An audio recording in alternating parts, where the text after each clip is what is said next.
Hi readers, Mrs. Ivester here again, and I am really excited to share with you all of these fun stories today. All of these stories feature different animal characters, and so we're going to have an animal themed read aloud today. And they also are all by some of my favorite children's authors. So we're going to go ahead and get started with this first one back here called A Piglet Named Mercy. And this book is by Kate Dicamillo, and Kate Dicamillo happens to be one of my favorite children's authors, and she has written tons of different chapter books for kids, and she also has a really special series called Mercy Watson. And she realized later, after she wrote all of the Mercy Watson stories, that she never explained how this little pig made it to the Watson's house. And so that's what this story is all about. Inside here, I almost forgot, right inside the cover, it gives us some really important information about the book. Mr. Watson and Mrs. Watson live ordinary lives. Sometimes their lives feel a little bit too ordinary. But then one day, someone unpredictable finds her way to their front door. In this prequel to the New York best-selling chapter book series, a tiny piglet who brings chaos and love to the Dicamillo Drive and the Watsons' lives will never be the same. So let's read how Mercy made it to their house.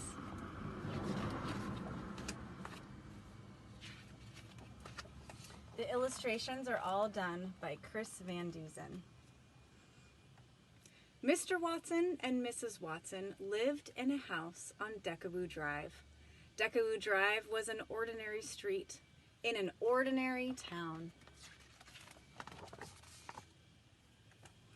And Mr. and Mrs. Watson were ordinary people who did ordinary things in ordinary ways. One day, Mrs. Watson said to Mr. Watson, "I wonder if we aren't just the tiniest bit too predictable." "Predictable? Us?" said Mr. Watson. "Surely not." "It's just that sometimes I wish something different would happen," said Mrs. Watson. "Things are just fine as they are," said Mr. Watson. And look what happened. Pig fell off the truck. But then something different did happen. And here's the little piglet heading up to their front doorstep.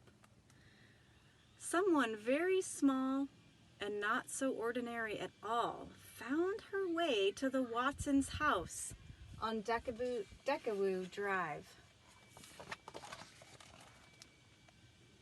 Mr. Watson made the discovery when he opened the door for the morning paper. "Mrs. Watson," he called, "come, see." "Oh, the little dear," said Mrs. Watson. "Oink," said the piglet. "I think she's hungry," said Mr. Watson.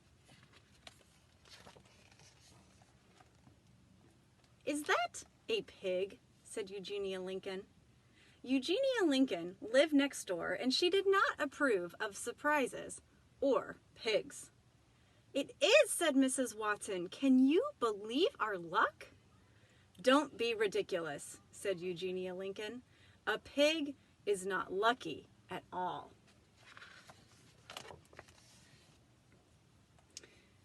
"Do you think perhaps the piglet would like a warm bottle of milk?" said Baby Lincoln.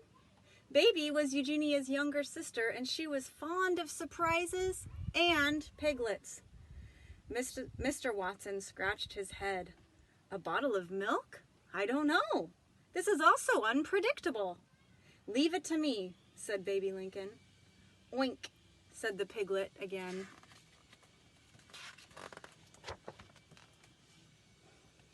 Mrs. Watson picked up the piglet and took her inside. She wrapped her in a blanket. "Have you ever seen anyone so darling?" she said. "Never," said Mr. Watson. "Here is the warm milk," said Baby Lincoln. "I have it right here." Eugenia said, "This is absurd." The piglet did not think it was absurd at all. She drank the entire bottle. And then she burped and oinked and went looking for more. "Oh my goodness," said Mr. Watson. "Watch out," said Eugenia. "She seems to like toast very much," said Baby. "Oh, the darling, darling little thing," said Mrs. Watson. "Mr. Watson," said Mrs. Watson, "perhaps you would like to hold her for a bit." "Certainly," said Mr. Watson. He took the piglet in his arms. He rocked her. He hummed. "How extraordinary," said Mr. Watson. "She is a wonder." "This piglet is a wish come true," said Mrs. Watson. "What a mercy she is," said Baby. "There you go," said Mr. Watson. "We will call her Mercy." "She is not a mercy," said Eugenia. "She is a pig." "Oink, oink," said the piglet. "You cannot name a pig Mercy," shouted Eugenia. But they did name her Mercy. She was entirely unpredictable. She was not at all ordinary, and she was very, very loved. And that's the beginning to the Mercy Watson series, with how Mercy made it to the Watsons' home. I hope you enjoyed that story. And we have others today as well. And one of my new favorite book series in the library is the Crabby book series. And this is new. There are a couple of more that have been done in the book series so far, and you can see the pictures right back here. And this book tells us Crabby is a very crabby crab. Plankton wants to cheer Crabby up. Plankton tells Crabby a joke. Plankton bakes Crabby a cake. Will Crabby ever crack a smile? And this is a small chapter book, and so I'm going to read just the beginning of it, and then if you want to continue reading it on your own, then that's something you can do at home with your family. This first chapter is called The Beach, and this entire story is told through speech bubbles from the animal's perspective. Today is just another day at the beach. The sun is in my eyes, the salt in my teeth, the sand in my shell. It's enough to make a crab crabby.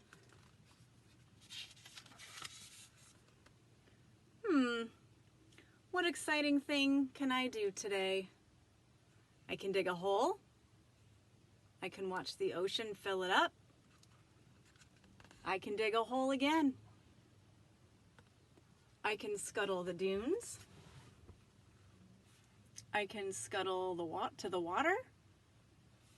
I can sit right here. Wow, so many choices. Well, it looks like today is a scuttle to the water day.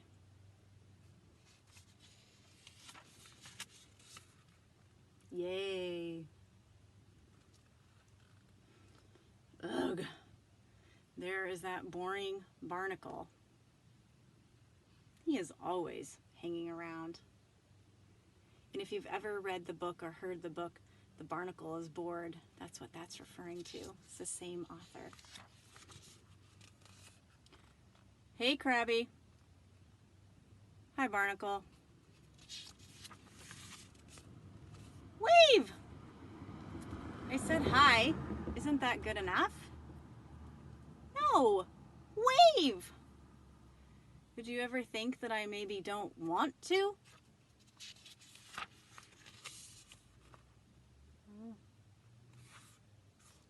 Wave. Look at that, a wave got him. And then the next chapter is called The Crabby Crab. So as you can see, as the story goes along, lots of different things happen to our crab. And then at the end, there's some instructions on how you can draw a Crabby Crab. So if you want to continue the story of Hello Crabby, there you go. Go ahead and do that at home with your family and see if you can find some of the other ones as well.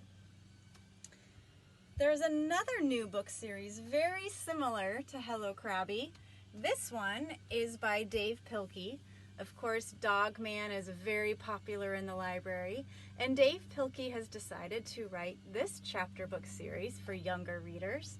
And we can see on the back there are other ones in this series as well. And this one is called A Friend for Dragon. It says, Dragon is lonely. He goes out to look for a friend. Then an apple falls into his lap, and a snake plays a joke on Dragon. Can Dragon be friends with an apple? I'm going to open this book up here, and we can see on the inside there is a table of contents. And so I'm going to read the first chapter to get us started, which is called A Friend for Dragon.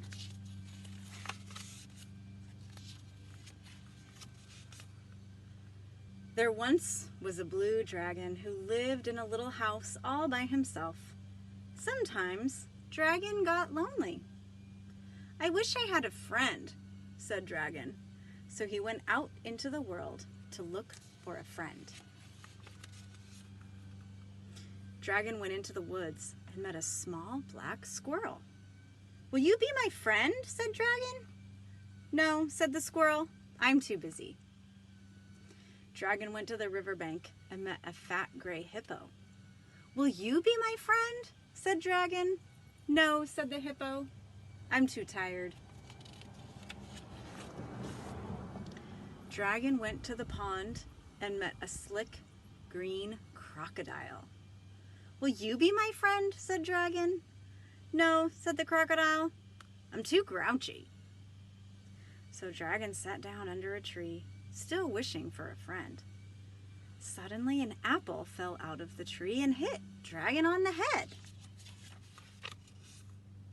Just then a little green snake slithered by.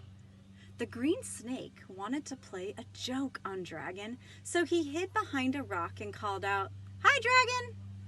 Dragon looked all around, but he didn't see anyone. Who said that? Cried Dragon. I did, said the snake. Dragon looked all around again, but he still didn't see anyone. Where are you? Said Dragon. I'm right here in your hand, said the snake. Dragon looked at the apple in his hand and scratched his big head. I did not know apples could talk, said Dragon. Oh, but we can, said the snake in the grass. Would you like to be my friend? Dragon asked the apple. Oh, yes, laughed the snake. At last, said Dragon, a friend. And the next chapter is called Friends at Home. So if you want to find out what happens to Dragon and if he finds out the snake is playing a trick on him, I encourage you to keep reading this book at home with your family. Now, it wouldn't be a full book read aloud when we're talking about animals in the library if we didn't read an Elephant and Piggy book by Mo Willems. He is one of the most beloved children's authors of our day, and I snatched one of these books out of the library recently, and so we are going to read this one together. My New Friend is So Fun.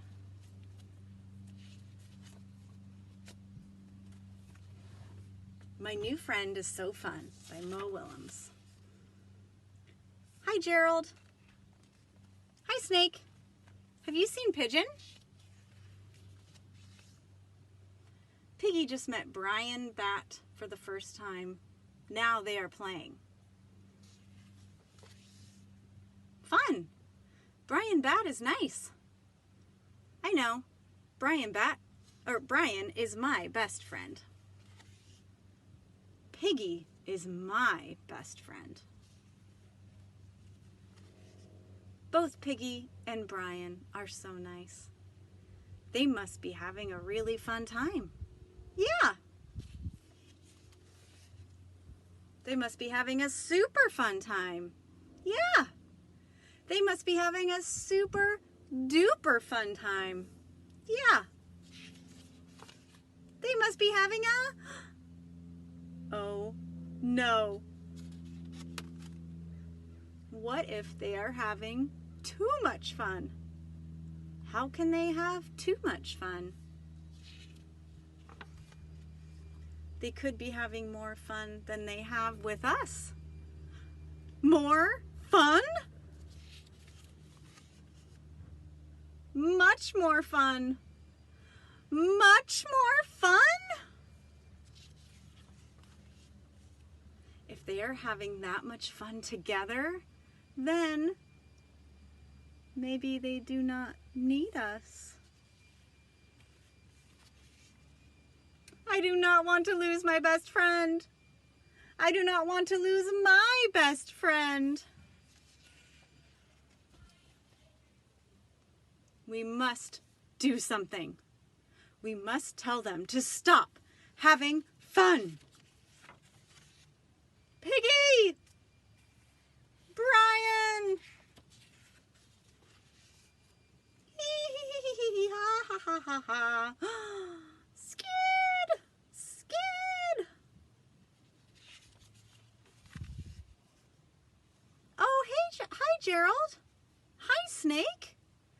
Piggy, Brian, we have to tell you something. So do we. You do? We have to tell you how much fun we are having. So much fun.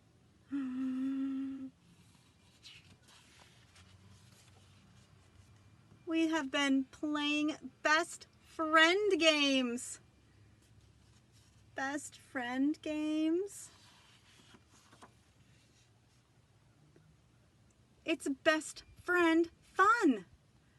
Best friend fun? We even made best friend drawings. Best friend drawings. It's worse than we feared. We are doomed. Do you want to see our drawings? I must cover my eyes. I cannot cover my eyes. Ta-da! Look who they drew their pictures of. Oh!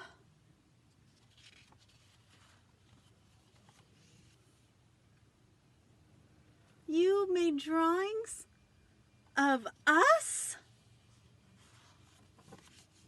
Of course. You are our best friends. What did you have to tell us? They're saying to each other.